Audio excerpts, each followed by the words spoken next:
Minasan. Welcome back for another round of Warhammer research. Another viewer recommended video. This is recommended from MK Starstorm 8822 to check out Snipe and Web website. Snipe and Web. I'm mispronouncing it. I'm very sorry, Snipe and Web. Snipe and Web to check out their channel, a new channel to check out for Warhammer research. Codex compliant. That is the name of their series, and we're going to continue on with the Necrons. See what they have to say about the Necrons. Apparently, it seems to be based on the game, so it's probably some lore stuff within the book, and that'll be interesting to see how the game was, how the lore was incorporated. Give that a little shot there. You'll find the links to Snipe and Web down below. Make sure to check them out. Okay, so make sure you get your notes ready for my post research thoughts. This is a call to action. Comment, like, subscribe, follow, hit the notification button, and let us begin the research.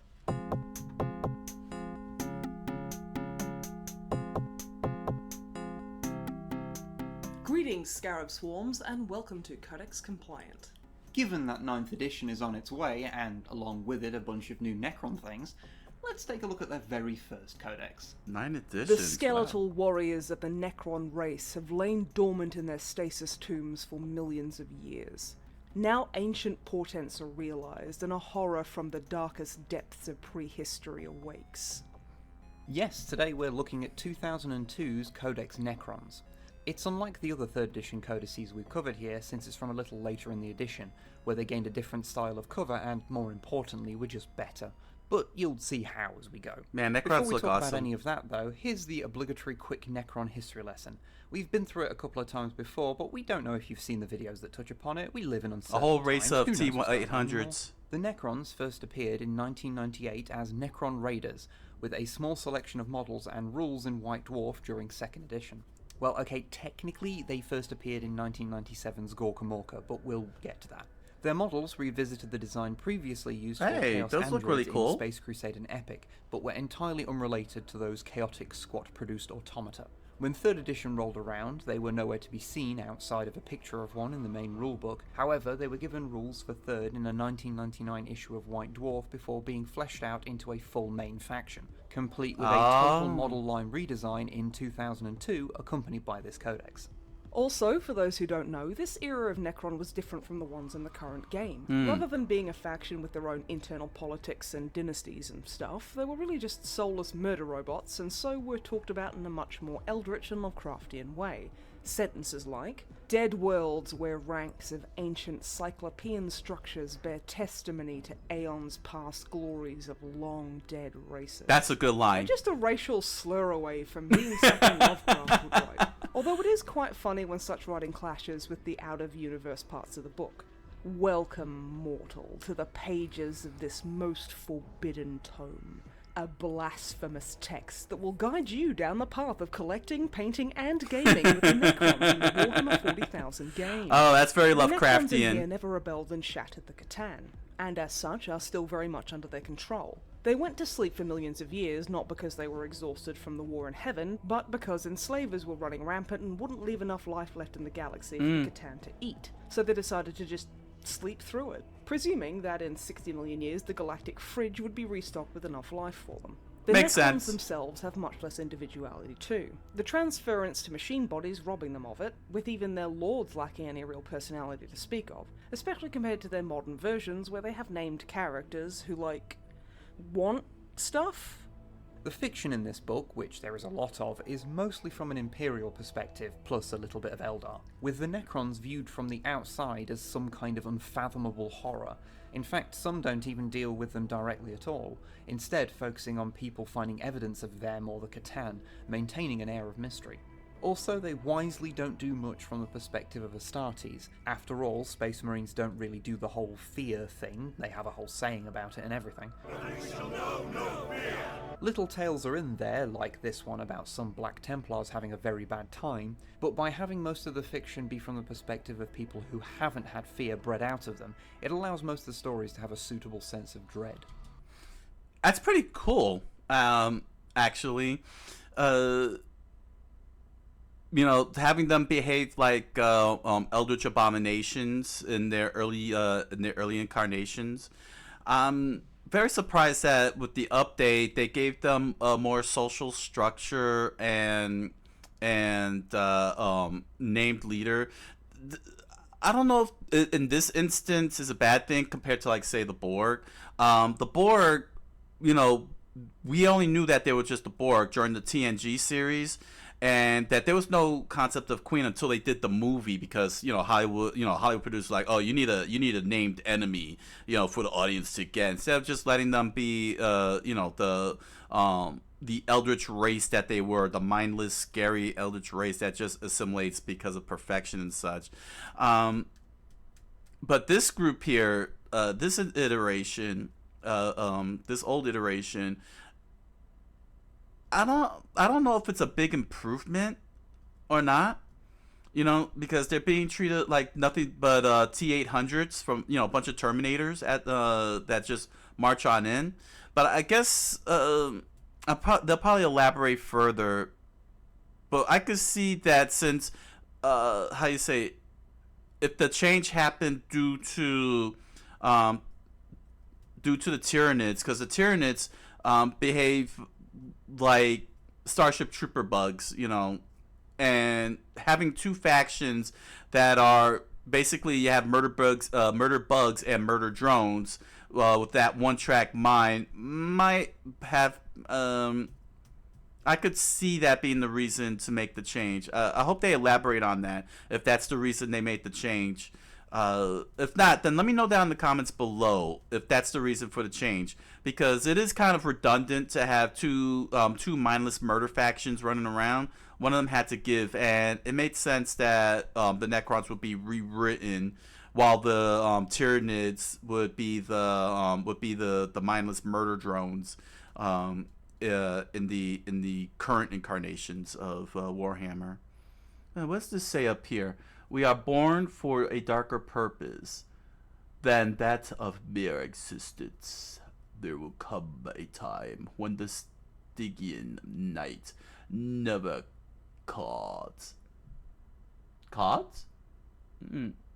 ends, never ends, where dead stars will spread before us like islands that slumber on the ocean, and when the beings that hid like shadows will feed on us forever, forever, forever.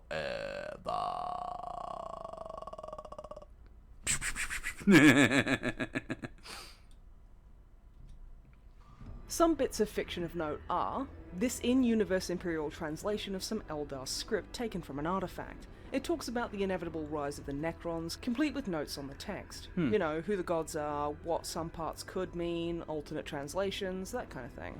There's a Mechanica study on Necron Gauss weapons that basically says, this stuff is impossible, it shouldn't work, but it does, and since we can't get a working example, we have no idea how they managed to do the thing.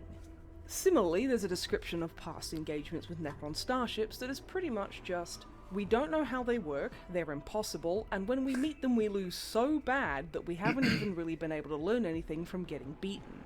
There's also this report from an Imperial survey I think that was looking being at a little mysterious overdone. pyramids on a planet called Angelus, a planet you might know better by the name of Gorka-Morka. For those not familiar, Gorka-Morka was an Orc-centric 40k spin-off game. In it, there were mysterious pyramids which the Orcs didn't really go near since they'd be killed by its mysterious guardians. It doesn't outright say that they're Necrons, since this was a year before their introductory White Dwarf article, but given what we're told and this robot skull in Gorka-Morka's other book, yeah, they were totally Necrons. In fact, the whole report was originally printed in the other book, right down to the same thought of the day. The survey team in question's descendants would eventually become the Diggers, so it's nice to get a view of them whatever this is. To get to the part of the book that lets you play The Green Goblin. Game, there are some interesting special rules for the army. First off, there's the will be back rule. Do you get it? Like Arnold, the Terminating Man. Yeah, there we go. Which is really just the old name for reanimation protocols. However, it worked a bit differently. When a model was killed, it was placed on its side, and at the start of a turn you could roll a d6. On a 1 to 3 they'd simply be removed, but on a 4+, they'd reanimate and join the nearest squad of the same type. There were some restrictions though. They could only do it if a squad of the same type was within 6 inches of it, and it was nullified by being killed by a weapon with a strength twice their That's toughness, pretty or a specific. melee weapon that ignored armor saves. There was also phase out, which meant that if 75% of your Necrons were killed, then your army teleports away and you auto-lose. Which OP. sounds a little frustrating, a theory confirmed by my very scientific Twitter poll. The army list itself was pretty limited compared to the current line. For HQ choices they only had lords, and for troops they only had warriors. Elites were pariahs, immortals and flayed ones. Fast attack was wraiths, destroyers and scarab swarms. And finally, heavy support Some of was them carried Tues, over, spiders, I heavy noticed. destroyers and monoliths. The limited nature of the list meant that Like when the building flayed your ones. basic force of 1 HQ and 2 troops choices, which was the basic requirement for most games for most of 40k's history, the only choices you really had were how many warriors were in each of your 2 squads and what equipment you gave the lord. Hell, the monolith was the only vehicle at your disposal too. Wow, Some things that- to what a mention are design. the tomb spiders, who would be later reworked as canoptech spiders, could spawn 1 new scarab swarm each turn that would join its Tomb unit, spider sounds as opposed to being better. able to fix damage squads of scarabs as the modern canoptech variety do. Monoliths were pretty tough since, as well as being difficult to damage due to being 14 armor all round, the version of the living metal rule they had back then meant that weapons that could reduce Oh. armor values couldn't do that against it, and weapons that got additional armor penetration dice, like melter guns and chain fists, well, didn't, which made the pool of ways to reliably take down a monolith much smaller. And then we have pariahs. Now, these were a unit that was only ever in this codex. They were gone as a playable unit by the time they got their next one in 5th edition. They were amalgams of Necron and human, and radiated a sense of palpable fear and menace due to them being created using the pariah gene usually found in Calexis assassins. This was represented by their psychic abomination rule that meant that any psyker within 6 inches of them had to take a morale test at the start of the turn or fall back. Morale They were check. also armed with some pretty nasty weapons. Their war scythe. War scythe is a horrible word to say, by the way. A built-in Gorge Just say blaster Skype. got 1d6 when working out armor penetration on vehicles and didn't allow armor saves. Even Necron vulnerable necrodermis. ones. You're not safe here, Makari. Sounds terrifying, but they were somewhat mitigated by the fact that they weren't proper Necrons and so didn't get a will be back roll, and it would have cost a whopping 360 points for a full squad of 10.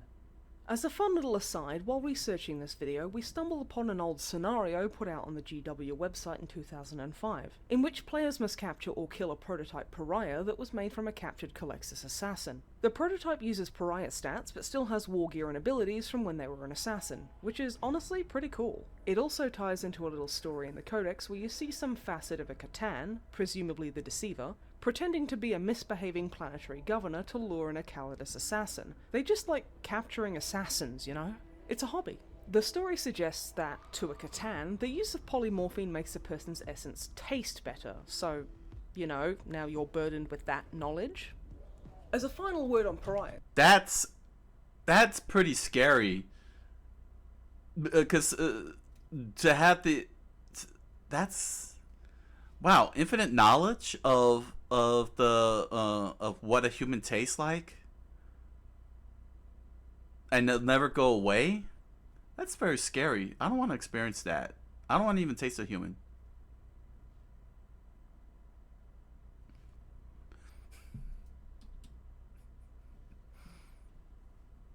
Actually, we always taste ourselves, especially when we bite our nails off. Nail biters especially. Or whenever our hair accidentally falls, gets stuck in our mouths and we're like, we're tasting our hair. Or whenever we lick the sauce, like barbecue sauce or ketchup off our fingers. Yeah, we're always tasting ourselves. We're pretty salty. We're salty people. Grrr. Note to self: look for video on how to play Warhammer and research that. I knew they were going to talk about the game, but I didn't realize they were going to go this in depth. So I should definitely do that. although we can't find the source for this claim, a lot of people seem to think that this 1998 piece by John Blanche was actually concept art for a pariah. make of that what you will. That is a As for wicked special looking characters, pariah. well, given the whole Necrons are soulless husks thing, there's no one like Trazen, Xeris, or Imhotep. 3 characters I realise I've never said the names of out loud before. Let me know in the comments how poorly I pronounce them. Instead of those, you can pick from one of 2 Catan, not Catan shards, Catan. As mentioned earlier, this was before they decided to have the Necrons do the Klingon thing and kill their gods, so these are fully fledged Catan, the Deceiver and Nightbringer specifically. Some and they tight have their names. own powers rather than being able to pick from a list. For example, the Nightbringer had Etheric Tempest, which allowed you to knock enemies back and out of close combat. Also, we know that there are arguments about how you're supposed to pronounce Catan, but as you probably noticed, we say Catan like Cthulhu. It just makes sense given how Lovecraftian this old lore was. Plus, it's how Duncan says it, and who's going to argue with a good boy like him? Catan. On the subject of Catan. painting guides, the colour bits of this book had a pretty decent hobby section, showing you how to assemble warriors and destroyers, how to paint them up nice and easily, and some very important info about how and when to affix those clear green rods. We wouldn't mention it, but it is very important after all. There's also information on creating Necron-themed scenery. Wow, which is look one at of those that. little extra bits that These really these elevate models this are codex above many fantastic. others. There's also some fun alternate Necron colour Look at schemes this. in here, such as Very Mouldy Bread, Jason Plato's 1990s Renault Laguna, and oh my god, far too much gold. The tactics are pretty funny too, basically just boils down to, just walk forward, it's your opponent's problem now, which is admittedly rather fluffy. The artwork in here is pretty neat too, being a little more creepy and monstrous than you see now. Indeed. This image of a warrior exemplifying that perfectly. And honestly, this is one of our favourite bits of Necron artwork, period. Yeah, I think it's by Paul Dayton, but can't be sure. GW, please credit your artist better. Of course, the line between the creepy thing about the and artwork is that it's in thin black line, and so white. That's sometimes what they makes it look so more good. depressed and scary, but still, it's all to a consistently high quality. Also, if you're interested, I drew my own interpretation of what I think the Necron tier looked like based on the this Necron skull. I hope you like it. The final thing to talk about is the scenario and campaign play sections. The scenario is called Tomb Raid, in which the attackers are trying to steal some Necron artifact in the middle of the board, like a Catan phase sword or stasis control device. Okay. And the Necrons, who all start in reserve, slowly wake up to stop them. I believe it's players' preference whether the tomb raiding is done in hot pants or not.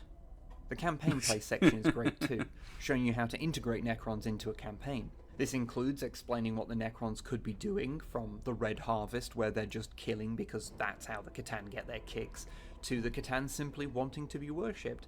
A lot of this is about the Catan getting their jollies, honestly. I definitely gonna need to do some research on the game itself. These are very flavorful campaigns from what I'm reading here. Graven images. The Imperium is a vast collection of disparate worlds. Often the Imperial Creed is the only unifying factor. In some places, even that is lacking, and here the people are vulnerable to falling under the sway of the Catan. The Star Vampires delight in being worshipped as gods, and the vast power that they wield is a convincing argument to a primitive culture. Catan domination of such a world might be countered by Imperial agents or perhaps Space Marines who periodically recruit or train there. Naturally, the locals might be induced to fight to defend their new god. Yeah, I definitely gonna have to do research into the game itself a little bit more.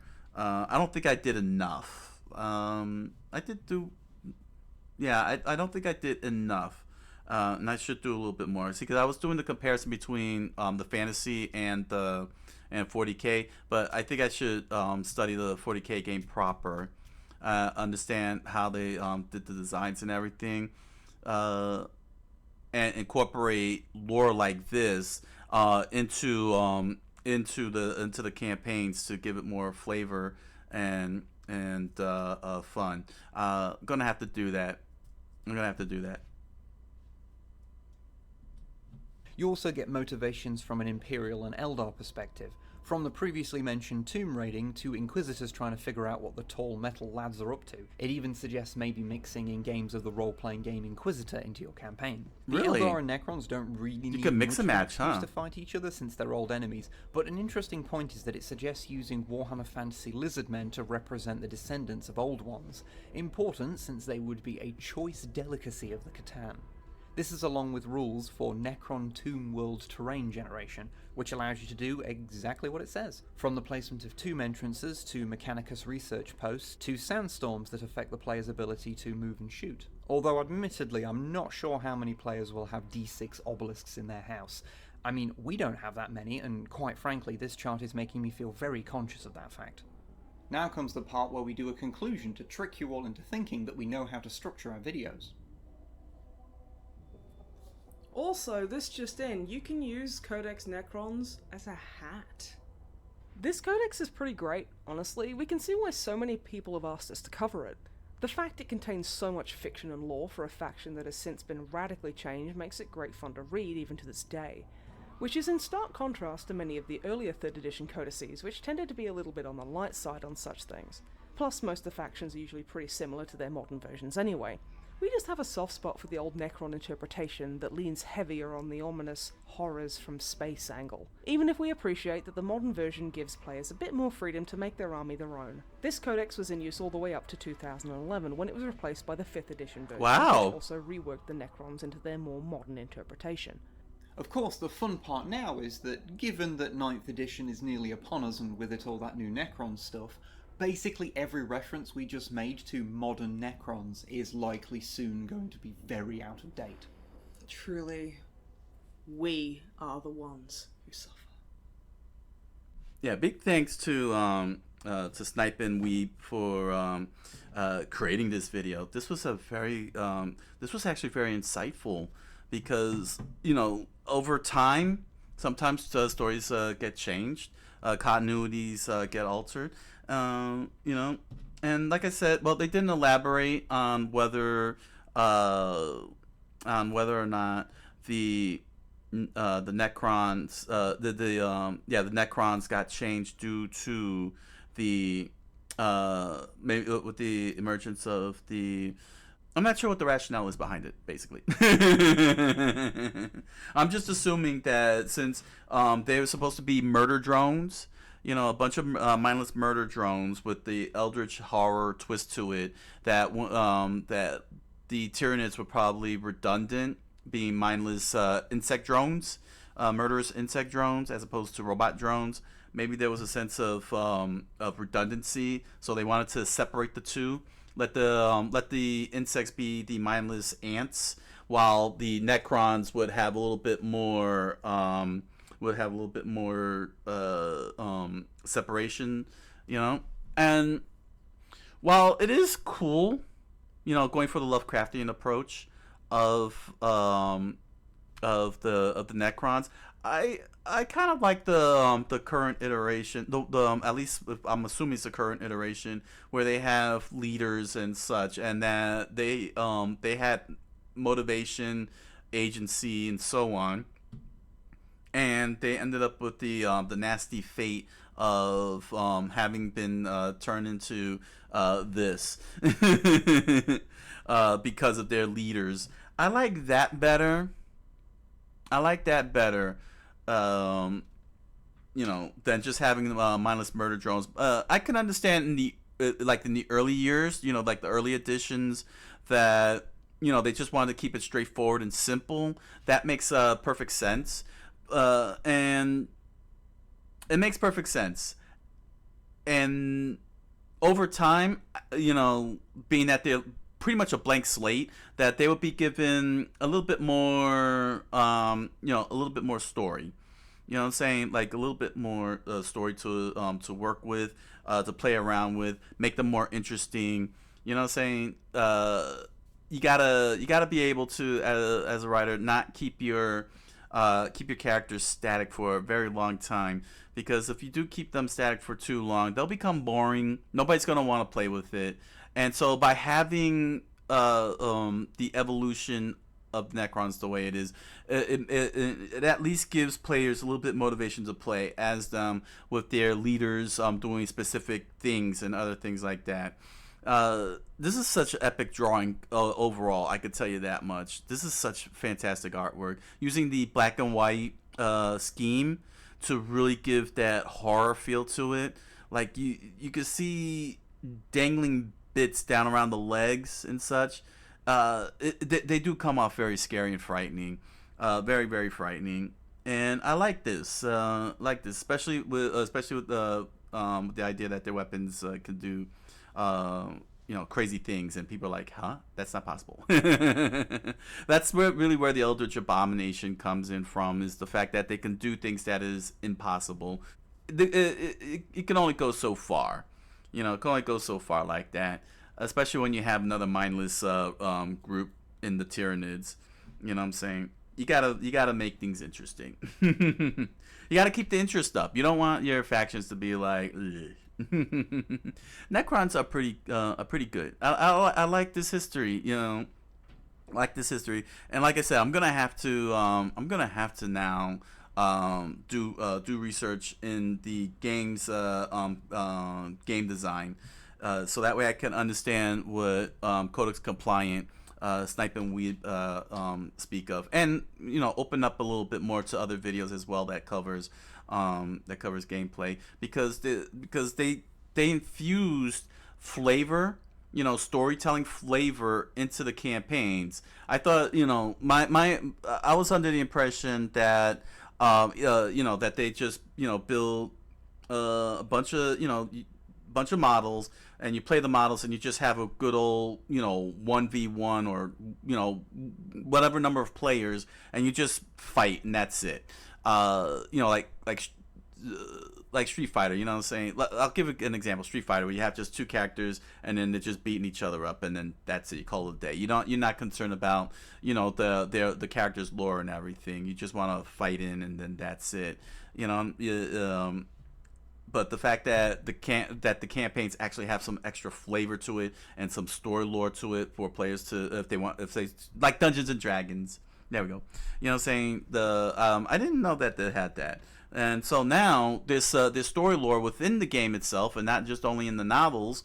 And I'm gonna need to learn how this game works, so that way I could watch videos like this and understand what they're talking about when they say, when they bring up the game's mechanisms and dice. So yeah. Again, big thanks to MK Stormstore 8822 for recommending this video. Links are in the description below for Snipe and Wib. Give them support. Okay. So head on over to Amazon.com and BarnesandNoble.com and grab yourself a copy of The Impossible Man, a strange fantasy novel written by me. You'll find links in the description down below, along with other merch such as pin stickers, t-shirts, music. Enjoy the products. Thank you for your patronage. And if you have a copy of The Impossible Man novel and made a lore video out of it on YouTube, thank you very much. I look forward to hearing your thoughts and analysis. And if you're interested, you can join me on my live multi-stream on Twitch and Kick every Monday through Thursday, 10 o'clock p.m. Eastern Standard Time, where I do lore research, Japanese cultural studies, gaming, and more. Look forward to hanging out with you. So until the next round of Warhammer 40k research, thank you all for joining me, and I wish you all a good night, buenas noches, and oyasumi nasai.